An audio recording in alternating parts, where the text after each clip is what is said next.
How can you be sure you're offering your best manuscript to your reader? Maybe you're self-publishing and you want to be sure the quality of your work is excellent. So great, in fact, that it looks as if you've hired a professional editor like me to go over it. I have good news for you. Even if that editor is you, there's no reason on earth why you can't put out stellar work. It's just a matter of being aware of where your pitfalls lie, where you're making unintentional mistakes, and then learning to recognize them and doing your best to fix them. In this 5-part series, I'm featuring a weekly writer's checklist you can use to assess the quality of your short story or novel. Today, in part 1, I'm covering openings. In parts 2, 3, 4, and 5, which I'll put out each following week, I'll give you additional checklists to consider the strength of your characters, your action and dramatic tension, your story's climax, and as a final wrap-up, a checklist to cover all those niggly itty-bitty details involved with copy and line editing. I'm Susan McGregor, a professional writer and editor with over 30 years of experience. I've edited magazines, anthologies, and novels. Currently, I'm an editor with On Spec magazine, one of Canada's foremost magazines for fantasy and science fiction. Are you ready for part 1 of openings? If so, grab a pencil and take some notes because here we go.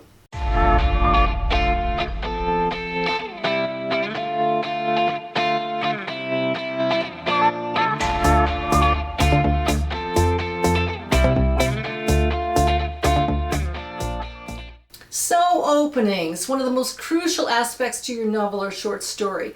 Your opening has to do a big job. It has to hook your reader so they're intrigued, so they decide to invest their precious time reading the rest of your work.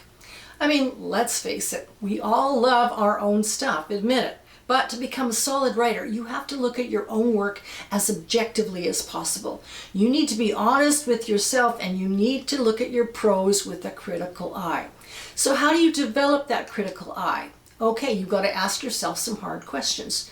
And here they go. Question number 1. Have you written a prologue in your opening? In this case, the better answer is probably no. I hate to tell you, but most editors do not really like prologues. Still, you can get away with them if you know what you're doing. You're better off to get going with a strong opening hook, as I just mentioned. But if you have written a prologue, does it do the following things? Does it offer a glimpse into something that will make sense to the reader later on? Does it pique reader curiosity? And most important, is it short? What you don't want is a lengthy prologue that gives a detailed history or backstory of your characters or the setting. Sorry to burst any bubbles here, but most prologues tend to be interest killers. Like I said, there are exceptions. And those writers who can get away with prologues have likely been writing them for some time and they have a sense of what they can do and what they can't. If you have any doubts about your own prologue, my advice to you is you're better off just to chuck it. Question number 2. Have you opened with a frame? Frames are the outer story surrounding the actual story. For example, a diary entry or an intro by the narrator explaining things before the actual story opens. And yes, we all know exceptions to this rule. The Princess Bride comes to mind. There are exceptions to opening with a frame, as I said, but generally, you're best to avoid them. Just get on with your actual plot. Again, best answer to this question to frames is no.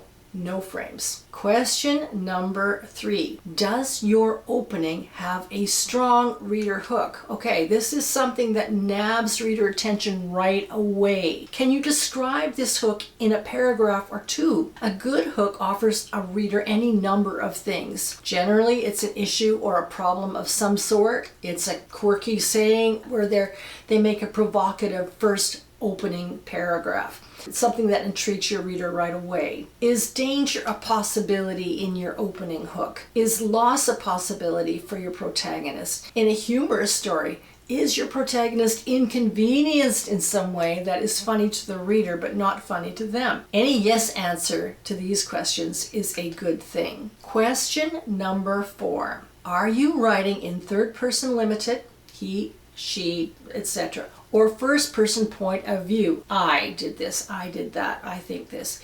These points of view are more arresting as compared to omniscient. Omniscient is a tricky point of view, and I would not recommend it unless you're a seasoned, professionally published author. And even then, most of the authors that I know and admire will usually write in third-person limited, with the odd omniscient poking in here and there, but it's so subtle you don't even notice it. So it takes a while to learn how to really write that well. If you're just kind of starting out, or if you're not sure, stick strictly to third person limited or first person. Question number 5. And while we're on the question of point of view, are you limiting your opening scene to one character's point of view in particular? Usually your protagonists. The correct answer here is yes, you are. Whomever you initially introduce your reader to will be the person they most associate and connect with. So generally, you open with your protagonist. And I say generally. Probably a good rule of thumb most of the time. Question number 6. Does your protagonist have a strong motivation to get something, to win something, or prevent something? Is this obvious to your reader on page 1 for a short story, or by the end of chapter 1 of your novel? Conversely, does your protagonist have a problem with getting what he or she wants? Again, correct answer to these questions is a resounding yes. I'm Susan McGregor, and this is Writers RX, where I offer prescriptions for your fiction. If you like this video, please give me a thumbs up and feel free to comment. Next week, I'll be offering a checklist on characterization. Thanks for watching.